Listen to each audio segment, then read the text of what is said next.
प्यारे बच्चों, आज हम अपनी पाठ्य पुस्तक के पद्य खंड का 5वां अध्याय राजियारा सोरठा इसका अध्ययन करेंगे। इसके लेखक हैं कृपाराम खिड़िया। सबसे पहले हम इनका जीवन परिचय पढ़ते हैं, फिर पाठ परिचय और उसके बाद इन सोरठों का सरलार्थ देखेंगे। कवि कृपाराम खिड़िया शाखा के चारण थे। इनके पिता का नाम जगराम जी था, जो खराड़ी गांव वर्तमान में पाली जिले में पड़ता है, वहां के निवासी थे। सीकर नरेश देवी सिंह एवं उनके पुत्र राव राजा लक्ष्मण सिंह ने इनकी कवि प्रतिभा एवं विद्वत्ता से प्रभावित हो इन्हें क्रमशः महराजपुरा एवं लक्ष्मणपुरा गांव की जागीर प्रदान की थी। कृपाराम खिड़िया का रचना काल संवत 1864 विक्रमी संवत के आसपास माना जाता है। इनकी रचनाओं में राजियारा सोरठा ये काव्य है, चान कनेसी ये नाटक है, चाल कनेसी, तथा एक अलंकार ग्रंथ के नाम गिनाए जाते हैं। इनमें से राजियारा सोरठा ही वर्तमान में उपलब्ध है। राजियारा सोरठा ग्रंथ कवि ने अपने सेवक राजा राम, जिसका नाम था, उसको संक्षेप में राजिया के नाम से कवि ने संबोधित किया है। तो राजियारा सोरठा ग्रंथ कवि ने अपने सेवक राजा राम अर्थात राजिया को संबोधित कर लिखा है। राजा राम अर्थात राजिया कवि का विश्वास पात्र एवं सेवाभावी सेवक था। राजा राम निसंतान था, इसलिए वह बहुत उदास रहता था कि मरणोपरांत कोई उसका नाम लेवा भी नहीं बचेगा। तब कवि ने उसे आश्वस्त किया कि वह अपनी कविता द्वारा उसे अमर बना देंगे। क्योंकि राजा राम अर्थात राजिया कवि का परम भक्त था, इसलिए कवि ने उस राजा राम को, अपने सेवक को, उस राजिया को अपनी काव्य कृति के द्वारा अमर बना देने की बात मन में ठान ली। सारी दुनिया उसका नाम याद रखेगी, कवि ने अपने उस सेवक को यह आश्वासन दिया। तब कवि ने राजिया को संबोधित कर नीति के सोरठे रचने शुरू किए। इसमें लगभग 140 सोरठे मिलते हैं। राजियारा सोरठा राजस्थानी भाषा में संबोधन नीति काव्य की प्रथम रचना मानी जाती है। इसमें डिंगल भाषा का प्रयोग हुआ है, सोरठा छंद है तथा वैण सगाई मुख्य अलंकार है। इनकी सहजता, सरलता एवं सरसता तथा प्रसाद गुण युक्तता के कारण राजियारा सोरठा लोक समाज में बहुत प्रसिद्ध है। अब हम देखते हैं इसका पाठ परिचय। संकलित अंश में कवि ने हिम्मत एवं पराक्रम का महत्व, सत्संगति का लाभ, आपदा से पूर्व प्रबंधन के महत्व को स्पष्ट किया है। इनमें मानव जीवन में वाणी को महत्वपूर्ण बताते हुए सोच समझकर एवं मधुर वचन बोलने का उपदेश दिया गया है। कवि के अनुसार एक आदर्श समाज में गुणों की पूजा होनी चाहिए। इन सोरठों में कवि की विद्वत्ता, बहुज्ञता एवं अनुभव की व्यापकता प्रकट होती है। अब हम देखते हैं इन सोरठों का सरलार्थ। राजियारा सोरठा। पहला सोरठा देखते हैं। गुण अवगुण जिण गाँव, सुनैन कोई सांवले, उन नगरी विच नाव, रोही आछी राजिया। कवि अपने उस सेवक राजिया को, राजा राम को संबोधित करते हुए कहते हैं कि गुण अवगुण जिण गाँव, सुने न कोई सांभले। जिस गांव में, जिस स्थान पर गुण और अवगुण की पहचान करने वाला कोई व्यक्ति ना हो, सुने न कोई सांभले। कौन गुणी है और कौन गुण रहित है, अवगुणी है, इनमें भेद करने वाला, इनको समझने वाला कोई व्यक्ति जिस स्थान पर, जिस गांव में न रहता हो, उन नगरी विच नाव रोही आछी राजिया। कवि अपने दूत राजिया को संबोधित करते हुए कहते हैं कि हे राजिया, उन नगरी विच नाव, ऐसी नगर और ऐसे स्थान पर हमें नहीं रहना चाहिए। ऐसे नगर और ऐसे स्थान पर रहने की अपेक्षा रोही आछी राजिया, रोही मीन्स निर्जन वन, ऐसे स्थान पर जहाँ कोई गुण अवगुण की पहचान करने वाला न हो, वहाँ रहने की अपेक्षा निर्जन, रोही मीन्स निर्जन वन में रहना कहीं ज़्यादा श्रेष्ठ है, कहीं ज़्यादा अच्छा है। दूसरा देखते हैं, कारज सरे न कोय बल पराक्रम हिम्मत बिना, हल कार्यां की होए रंगा स्याला राजियां। कवि कहते हैं कि कारज सरे न कोय बल पराक्रम हिम्मत बिना, बिना बल, बिना पराक्रम और बिना हिम्मत के कारज सरे न कोई भी कार्य पूरा नहीं हो सकता। किसी भी कार्य को करने के लिए बल की आवश्यकता होती है, पराक्रम की आवश्यकता होती है और हिम्मत की आवश्यकता होती है। कारज सरे न कोय बल पराक्रम हिम्मत बिना, हल कार्यां की होए रंगा स्याला राजियां। यदि कोई व्यक्ति बल, पराक्रम और हिम्मत से विहीन है तो हल कार्यां की होए, उसे ललकारने पर भी कोई प्रभाव नहीं पड़ता।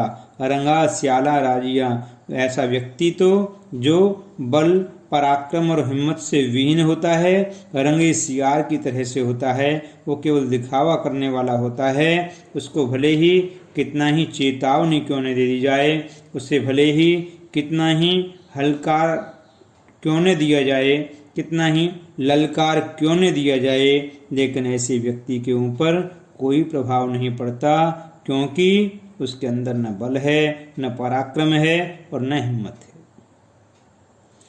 तीसरा सोरठा देखते हैं, मिले सिंह वन महा किण मृगा मृगपत कियो, जोरावर अति जहां रहे उर्धगत राजिया।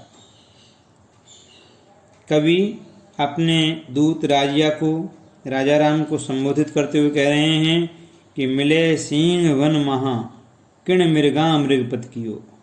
सिंह जो वन में मिलता है, जो जंगल में मिलता है, मिले सिंह वन महा किण मृगा मृगपत कियो। मृगपत में वन का राजा, पशुओं का राजा, और मृगा मीन्स पशु। किण मृगा मृगपथ कियो, बताइए उन्हें किण मृगा, किन पशुओं ने मृगपथ कियो अपना राजा चुना है। अर्थात सिंह को वन में रहने वाले पशुओं ने मिलकर चुनाव करके अपना राजा स्वीकार नहीं किया, बल्कि वह कैसे बना राजा? वह जोरावर अति जहां रहे उर्धगत राजिया। वह जोरावर मीन्स शक्तिशाली, वह अपने शक्ति के बल पर पशुओं का राजा बना, मृगपत बना।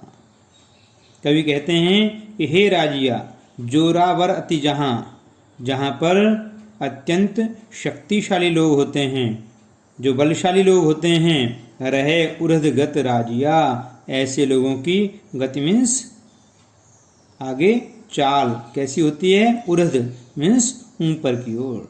अर्थात शक्तिशाली लोग हमेशा उच्च स्थान पर सुशोभित होते हैं, हमेशा ऊपर उठकर रहते हैं, हमेशा नेतृत्व करते हैं, सम्मान के हकदार होते हैं। चौथा सोरठा देखते हैं कि आछा जुध अणपार, धार खगा सन्मुख धसे, भोगे हुए भरतार, रसा जिके नर राजिया। इस सोरठे के माध्यम से कवि अपने दूत राजिया को, राजाराम को संबोधित करते हुए एक हिम्मत से युक्त एक शूरवीर की विशेषता को बताते हैं कि आछा युद्ध अणपार, यदि शत्रु सामने आ जाए तो आछा युद्ध अणपार, उससे युद्ध करना अच्छा है, श्रेष्ठ है, उससे डरना नहीं चाहिए। और युद्ध करते समय धार खगा सन्मुख धसे, खगा मीन्स तलवार, और तलवार की धार का सामना करना चाहिए। तलवार की धार को सन्मुख मीन्स अपने सामने, अपने सीने पर झेलने के लिए तैयार रहना चाहिए। आछा युद्ध अणपार, धार खगा सन्मुख धसे। युद्ध करना यदि शत्रु सामने हो तो अच्छा है, और शत्रु की तलवार का सीने पर वार झेलने के लिए तैयार रहना चाहिए। भोगे हुए भरतार, रसा जिके नर राजिया। ऐसा व्यक्ति जो शत्रु से युद्ध करने के लिए तैयार रहता है, शत्रु की तलवार का सामना करने के लिए तैयार रहता है, ऐसा व्यक्ति भरतार बनकर के, राजा बनकर के, भोगे हुए भरतार, वह राजा बनकर के भोगता है। क्या भोगता है? रसा जिके नर राजिया। रसा मीन्स राज्य या पृथ्वी, वह पृथ्वी का राज्य राजा बनकर के भोगता है। अर्थात पृथ्वी का राजा बनने का अधिकार, राज्य भोगने का अधिकार किसी व्यक्ति को है? ऐसे व्यक्ति को है जो शत्रु से आवश्यकता पड़ने पर युद्ध करने के लिए तैयार रहता हो और शत्रु की तलवार का वार अपने सीने पर झेलने के लिए तैयार रहता हो। जो शत्रु की तलवार का सामना करने के लिए तैयार रहता हो, ऐसा व्यक्ति ही वास्तव में राजा बनने योग्य है और राजा बनकर के राज्य का भोग करने योग्य है।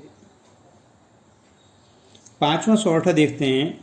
इन्हीं सु अवदात, कहनी सोच विचार कर, बेमौसर री बात, रूढ़ी लगे न राजिया। इन्हीं सु अवदात, कहनी सोच विचार कर। हम जो कुछ भी बोलें वो सोच विचार करके बोलें। जो कुछ भी अपने भावों को व्यक्त करें, किसी के सम्मुख अपने विचारों को व्यक्त करें, तो कहनी सोच विचार कर, सोच समझ करके ही उसके सामने हम बोलें। कारण बेमौसरी बात, रूढ़ी लगे न राजिया। जो बात बेमौसर होती है, बेमौसर मीन्स बिना उपयुक्त समय के कही जाने वाली बात, भले ही वह कितनी ही अच्छी क्यों न हो। इन्हीं सु अवदात, अवदात मीन्स हितकारी, कितनी ही हितकारी बात क्यों न हो, कहनी सोच विचार कर, उस हितकारी बात को भी सोच विचार करके ही हमें व्यक्त करना चाहिए। क्योंकि बेमौसरी बात अर्थात उपयुक्त अवसर पर यदि हमने अच्छी बात न कही, अर्थात समय को देखकर, अवसर को देख करके ही हमें बात कहनी चाहिए। बेमौसरी बात, रूढ़ी लगे न राजिया।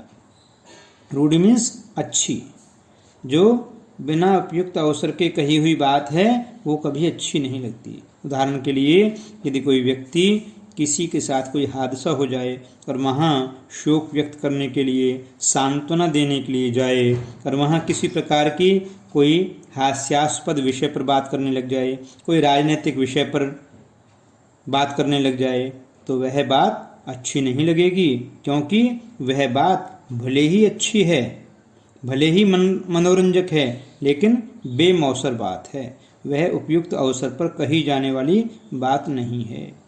इसलिए हमें जो कुछ भी बोलें, चाहे वो कितनी ही अच्छी बात क्यों न हो, अवसर को देख करके ही बोलनी चाहिए। छठा सोरठा का अर्थ देखें। पहली किया उपाव, दो दुश्मन आमय डटे, प्रचंड हुआ विश्वाव, रोभा घाले राजिया। हमें पहली किया उपाव, हमें पहले से ही इन चीज़ों का उपाय कर लेना चाहिए। किस किस चीज़ का उपाय कर लेना चाहिए? दव दुश्मन आमय डटे। दव मीन्स आग का, यदि अग्नि लग जाएगी, आग लग जाए कहीं पर, तो हमें उसको, आग को प्रारंभिक स्थिति में ही ख़त्म कर देना चाहिए, बुझा देना चाहिए। अन्यथा यदि हम कुछ समय इंतजार करेंगे तो वह आग बढ़ सकती है, पूरे घर को, पूरे क्षेत्र को, पूरे नगर तक, पूरे गांव तक फैल सकती है, कई घरों तक फैल सकती है, अधिक नुकसान कर सकती है। इसलिए आग लगने के साथ ही, या यदि आग लग जाएगी तो मुझे उसका उपाय किस प्रकार से उसे बुझाना है, यह पहले से ही सोच लेना चाहिए। दुश्मन यदि शत्रु है, शत्रु सामने आता है, तो उसका उपाय भी, यदि वो आगे बढ़ेगा तो मुझे क्या करना है, यह पहले से ही सोच लेना चाहिए। और आमय, आमय मीन्स रोग, यदि रोग प्रारंभिक स्थिति में ही उसके लक्षण पता लगें तभी हमें उसका उपाय कर लेना चाहिए, उसे बढ़ने का इंतजार नहीं देखना चाहिए। तो पहली किया उपाय दव दुश्मन आमय डटे, प्रचंड हुआ विश्वाव रोभा घाले राजिया। हे राजिया, कवि कह रहे हैं कि हे राजिया, प्रचंड हुआ विश्वाव, जब वह संकट प्रचंड हो जाता है, चाहे वो आग के द्वारा पैदा हुआ संकट हो, या दुश्मन के द्वारा पैदा किया गया संकट हो, या रोग के द्वारा पैदा होने वाला संकट हो। प्रचंड हुआ विश्वाव, जब यह संकट बढ़ जाता है, प्रचंड रूप धारण कर लेता है, तो रोभा घाले राजिया, तो वह कष्ट पहुंचाने, रोभा मीन्स कष्ट, तो वह कष्ट पहुंचाने वाला हो जाता है।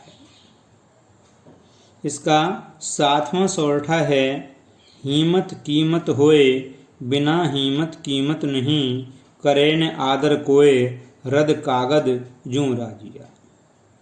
इसमें कवि ने अपने दूत राजिया को संबोधित करते हुए हिम्मत के महत्व को बताया है। कवि कहते हैं कि हिम्मत कीमत होए, हिम्मत की ही कीमत है, हिम्मत का ही मूल्य है। बिना हिम्मत कीमत नहीं, यदि कोई व्यक्ति हिम्मत से विहीन है तो उसकी कोई कीमत नहीं, उसका कोई मूल्य नहीं रह जाता। अर्थात हिम्मत रखने वाले, साहस रखने वाले व्यक्ति की ही समाज में मूल्य होता है, पहचान होती है। जो व्यक्ति साहस से हीन है, बल से हीन है, शक्ति से हीन है, हिम्मत से हीन है, उसकी कोई मूल्य नहीं रहता, उसकी कोई पहचान नहीं होती। करे ने आदर कोय रद कागज जूं राजिया, ऐसे हिम्मत से विहीन व्यक्ति की कैसी स्थिति होती है, रद कागज, रद्दी कागज की तरह। करे न आदर कोय, ऐसे व्यक्ति का कोई आदर नहीं करता।